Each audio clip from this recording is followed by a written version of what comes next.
Yo, what's up guys, balik lagi sama gue di Micin Motovlog. Nah, sekarang gue mau ya sedikit cerita aja sih, bukan vlog kali ini ya, karena ya tadinya niat gue pengen ngevlog sepanjang jalan, tapi ya karena memori terbatas juga, baterai gue juga kurang, akhirnya ya udahlah, gue bikin jadi kayak pengalaman aja sih, sharing juga buat kalian yang mau pulang kampung, mudik, atau jalan-jalan aja dengan dana terbatas gitu ya kan, bisa jadi referensi buat kalian gitu kalau mau pulang kampung dengan dana terbatas khususnya. Karena gue sendiri searching nih kan di YouTube, itu nggak ada sama sekali yang nunjukin dari Jakarta sampai ke Surabaya, dari Jakarta sampai Jatim itu solo riding, nggak ada, jarang banget. Akhirnya ya udahlah, gue putusin buat bikin video ini. Enjoy.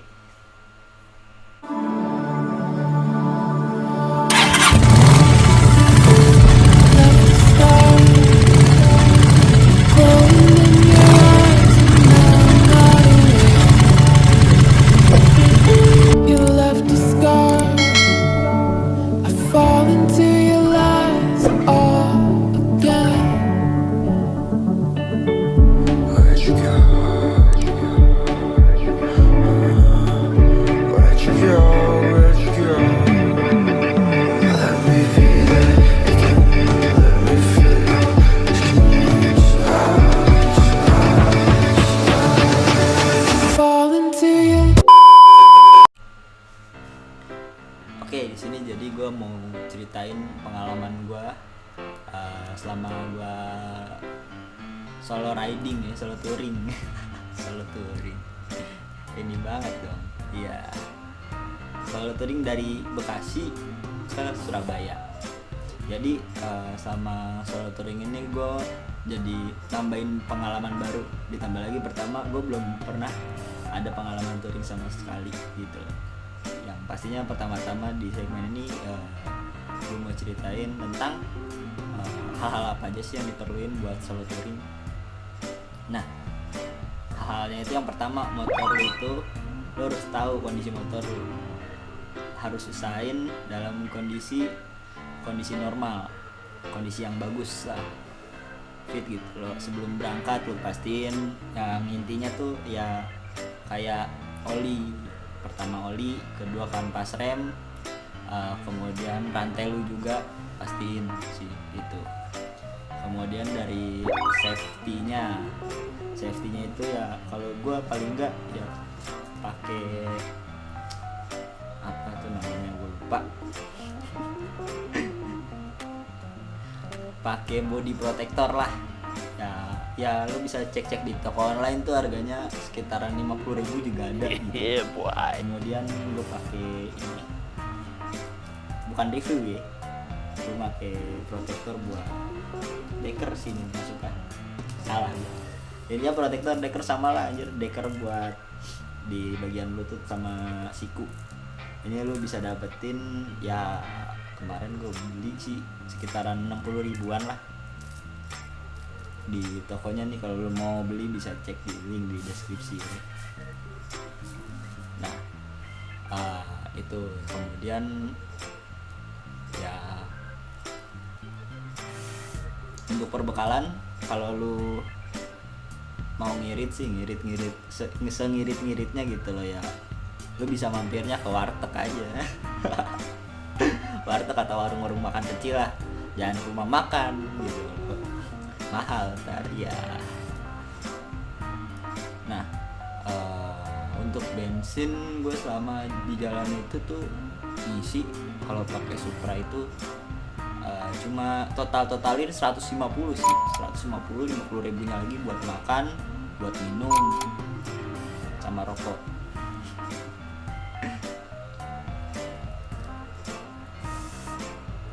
Ya gue jalan dari Bekasi itu sekitar jam 4 sore gue jalan.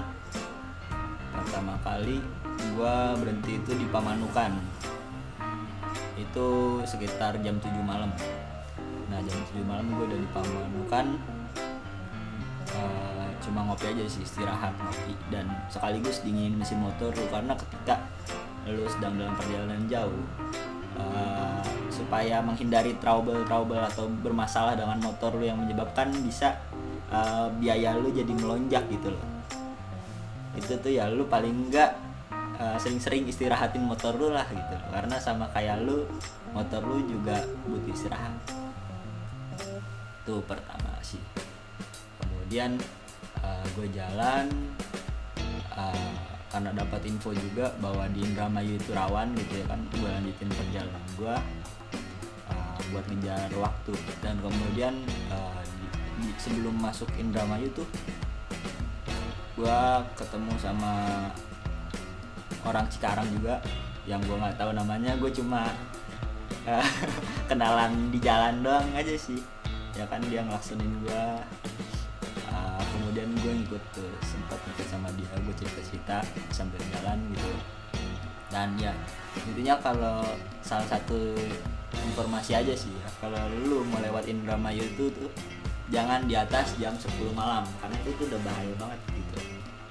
Daripada lu kenapa-napa di jalan, mending ya kalau lu bisa lewatin Indramayu sebelum jam 10 tuh ya itu malah lebih bagus sih, daripada lu harus maksain gitu loh jam 12 malam atau jam berapa gitu lewat Indramayu.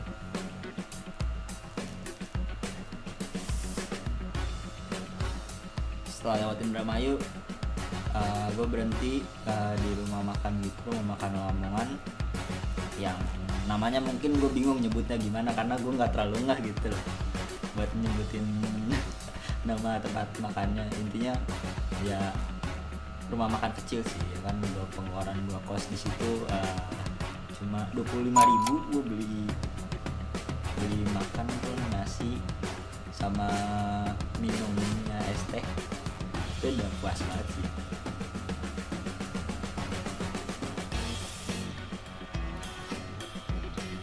Nah kemudian gue jalan dari Indramayu sekitar jam 9-an sih, jam 9-an gue udah lewat Indramayu, 12 terus sampai akhirnya gue berhenti di daerah Tegal, sebelum Tegal lah, Brebes, udah deket Tegal gitu. Gue berhenti di Brebes, kemudian ya kebetulan di Brebes ini tuh orang-orangnya ramah banget. Kalau lu mau berhenti di Brebes, lu pastiin mending ngobrol-ngobrol dulu sama orang-orang sana gitu. Karena pertama ya lu jadi tahu jalannya juga, jadi tahu rutenya juga, kemudian juga ya sekaligus tambah temen, apa salahnya gitu, sambil dinginin mesin lu gitu loh. Kemudian gue di Brebes itu jam 12 malam sampai jam 1 pagi gue di Brebes. Nah ini kemudian gue ketemu teman-teman baru juga di Brebes, yang gue kenalan di Indomaret. nih videonya gue kasih. Weh, mampir nang Brebes. Komandan. Ya, jadi ceritanya gue mampir di Brebes dulu dan ketemu teman-teman nih, ketemu teman baru dari Brebes. Ya. Ini siapa namanya, Mas? Wiranto. Oh, kayak ini Anda. Ini karena cuma PP Surabaya. Yang ini komandan. Ini komandan nih. Komandan. Temannya rekat tiring. Ya. Kayak ayam lah. Ini asisten. Asbak. Tahu asbak enggak? Iya. Asisten Pak Kul. Pak Kul minyak. Minyaknya minyak gelangka. Yoi, aku mangkat yuk. Makasih buat semuanya. Yuk. Hati-hati lah. Ya, yuk. Duluan nih, Bang. Duluan, Bang. Yuk, ayo semuanya. Pokoknya semuanya kalau solo riding jangan lupa mampir di Brebes. Yuk. Asik semua. Yo, makasih Bang ya. Yo.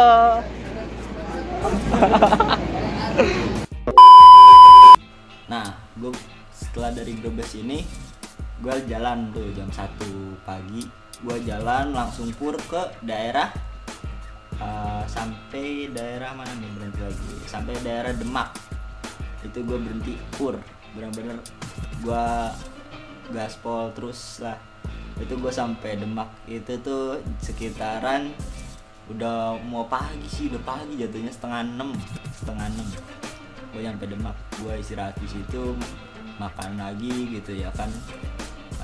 Nyata gue udah sekitaran udah setengah perjalanan lebih lah gitu. Gue nyata mau langsung bablas lagi sih, tapi kemudian ya karena kondisi badan juga udah capek, akhirnya gue berhentilah di Pati gitu, berhenti di SPBU, gue tidur sampai jam 1 siang itu gue tidur di Pati, yang perjalanan tuh tinggal 5 jam atau 6 jaman lagi lah. Gue berhenti di Pati, setelah itu barulah gue bablas lagi tuh dari Pati. Gue bablas lagi sampai ke daerah Sragen. Gue balik lagi di Sragen, gue beli minum, beli cemilan gitu buat ganjil perut. Akhirnya setelah dari Sragen gue langsung bablas terus sampai Surabaya. Itu total perjalanan gue sih 27 jam sih, parah. Tapi ya itu, gue jadi nemuin hal baru yang gak gue sangka-sangka gitu ya kan. Gila lo capeknya tuh. Dan itu kos gue itu tuh bakalan gue sediain nih di video ini nih, di samping sini nih. Dari yang namanya bensin segala macamnya ada di sebelah sini. Itu ketika lu pakai motor Supra ya, gue nggak bisa jamin kalau misalkan lu pakai motor Yamaha, karena Honda is the best. Honda ada bagus. Irit sekali. Oke, sekian dari gua. Intinya saran gue sih selama di jalan tuh gue banyak nemuin hal-hal yang lumayan bikin jantung gregetan juga sih anjir. Karena ya lagi kondisi kayak sekarang juga sih, lagi PSBB begini ya kan, pastinya banyak penahanan di beberapa titik ya kan, patroli. Oleh karenanya gue saranin lu buat pastiin kondisi badan lu fit, lu nggak membawa virus corona ke kampung halaman lu. Kemudian juga ya sediain segala keperluan lu gitu, karena 200 ribu ini ya udah nyukup lah buat lu makan, buat lu bensin ke sana. Tapi ya ada baiknya lu menyediakan cadangan gitu, karena lu gak akan tahu hal-hal apa aja yang bakalan terjadi selama lu di perjalanan. Keep safety, happy riding, peace out.